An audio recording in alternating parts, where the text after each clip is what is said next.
Let's see if we can name this molecule using the sometimes called the RS system or the Cahn Ingold Prelog system. And the first thing to do is just to see if there are any chiral centers in this molecule. If there aren't, then we don't even have to use the RS system. We could just use our standard nomenclature rules and we'd be done.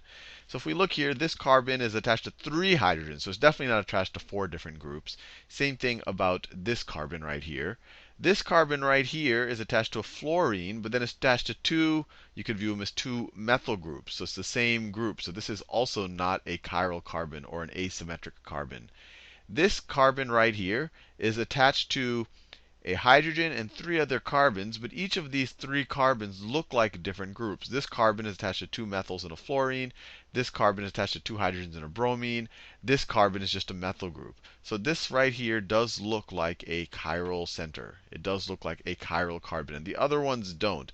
This is just a methyl group, has 3 hydrogens, so definitely not attached to 4 different groups. And this is attached to 2 hydrogens, and those are obviously the same group. So this is also not a chiral center. So we have one chiral center. So the RS naming system will apply, but a good starting point will just to be naming it using our standard nomenclature rules. And to do that, we look for the longest carbon chain here. And let's see, if we start over here, and I don't know what direction I'm going to name it from yet, but I just want to identify the longest chain. If we went from here, we have 1, 2, 3. We could either go to 4 or to 4 there. So we definitely have 4 carbons. 4 carbon longest chain. Longest chain. So that tells us that we will be using the prefix but, or it will be a butane, because they're all single bonds here. So it is a butane. But to decide whether we branch off, it doesn't matter whether we use this CH3 or this CH3. They're the same group. But to decide whether we use this as part of the longest chain or we use that, we think about the rule that the longest, the core chain to use should have as many simple groups attached to it as possible, as opposed to as few complex groups. So if we used this carbon as part of our longest chain, then this will be a group that's attached to it, which would be kind of a, what is this, a bromo-methyl group, which is not as simple as maybe it could be. But if we use this carbon in our longest chain, we'll have 2 groups. We'll have a bromo attached, and we'll also have a methyl group. And that's what we want. We want more simple groups attached to the longest chain. So what we're going to do is we're going to use this carbon, this carbon, this carbon, and that carbon as our longest chain. And we want to start from the end that has it's closest to something being attached to it, and that bromine's right there. So this is going to be our number 1 carbon, our number 2 carbon, our number 3 carbon, and our number 4 carbon. And then we can label the different groups and then figure out what order they should be listed in. So this will be this is a 1 bromo, 1 bromo, and then this will be a 2 methyl right here. 2 methyl, and then let's see, just a hydrogen. Then 3, we have a fluoro. So on carbon 3, we have a fluoro. And then on carbon 3, we also have a methyl group right here. So we also have a 3 methyl. So when we name it, we put in alphabetical order. Bromo comes first. So this thing right here is 1 bromo. 1 bromo, and then alphabetically, fluoro comes next. 1 bromo, 3 fluoro, 3 fluoro. We have 2 methyls, so it's going to be 2, 3 dimethyl, and remember, the D doesn't count in alphabetical order. Dimethyl,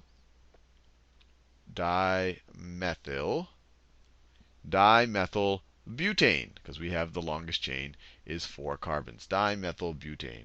So that's just the standard nomenclature rules. We still haven't used the RS system. Now we can do that. Now to think about that, we already said that this is our chiral center. So we just have to essentially rank the groups attached to it in order of atomic number, and then use the Cahn Ingold Prelog rules. And we'll do all of that in this example. So let's look at the different groups attached to it. So when you look at it, this guy has 3 carbons and a hydrogen. Carbon is definitely higher in atomic number on the periodic table. It has atomic number of 6, hydrogen's 1, and you probably know that already. So hydrogen is definitely going to be number 4. So let me put number 4 there next to the hydrogen. So hydrogen, and let me find a nice color To do it, I'll do it in white. So hydrogen is definitely the number 4 group. But we have to differentiate between this carbon group, that carbon group, and that carbon group. And the way you do it, if there's a tie on the 3 carbons, you then look at what is attached to those carbons. And you compare the highest thing attached to each of those carbons to the highest things attached to the other carbons. And then you do the same ranking. So the highest, and if that's a tie, then you keep going on and on and on. So on this carbon right here, we have a bromine. Bromine has an atomic number. Bromine has an atomic number of 35, which is higher than fluorine, or which is higher than carbon. So this guy has a bromine attached to it. This guy only has hydrogens attached to it. This guy has a fluorine attached to it. That's the highest thing. So this is going to be the third lowest, or I should say the second to lowest, because it only has hydrogens attached to it. So that is number 3. The one that has a bromine attached to it is going to be number 1. And the one that has a fluorine attached to it is number 2. So this is the number 2 group. And just as a reminder, we were tied with the carbon, so we had to look at the next highest constituent. And even if this had 3 fluorines attached to it, the bromine would still trump it. You compare the highest to the highest. So now that we've done that, let me redraw this molecule so it's a little bit easier to visualize. So I'll draw our chiral carbon in the middle. So let's draw our chiral carbon. And I'm just doing this for visualization purposes. And right here we have our number 1 group. I'll literally just call that our number 1 group. So right there, that is our number 1 group. It's in the plane of the screen. So I'll just call that our number 1 group. That's our number 1 group. Over here, also in the plane of the screen, I have our number 2 group. That is our number 2 group. So let me do it like that. So then you have your number 2 group, number 2, just like that. And then you have your number 3 group behind the molecule right now, the way it's drawn. Let me do that in, well, maybe I'll do that in magenta. So then you have your number 3 group. It's behind the molecule, so I'll draw it like this. This is our number 3 group. Number 3 group. And then we have our number 4 group, which is the hydrogen pointing out right now. And I'll just do that in the yellow. We have our number 4 group pointing out in front right now. So that is number 4. It's number 4, just like that. And actually, maybe this one, actually, let me draw it a little bit clearer so it looks a little bit more like the tripod structure that it's supposed to be. So let me redraw the number 3 group. The number 3 group should look a little bit. So this is our number 3 group. Let me draw it a little bit more like this. So number 3 group is behind us. Number 3. And then finally you have your number 4 group in yellow. Your number 4 group, which is just a hydrogen, and that's coming straight out.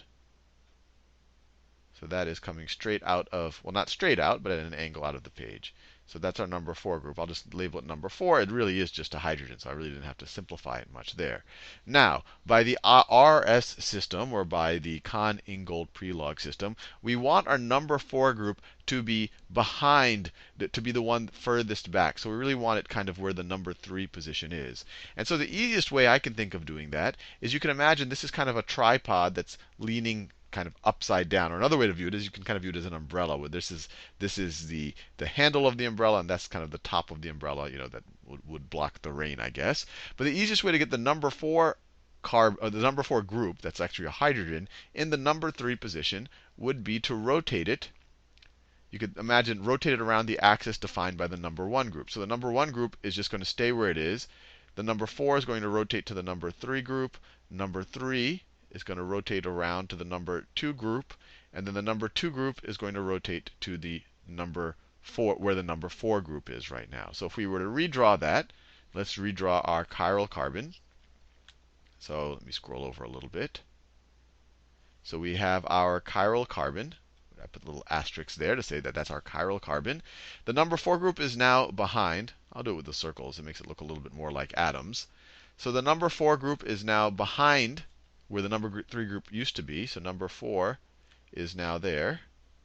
Number 4. Number 1 hasn't changed. That's kind of the axis that we rotated around. So the number 1 group has not changed. Number 1 is still there. Number 2 is now where number 4 used to be. So number 2 is now jutting out of the page. So number 2 is now jutting out of the page. Number 2 is now jutting out of the page. And then we have number 3 is now where number 2 was.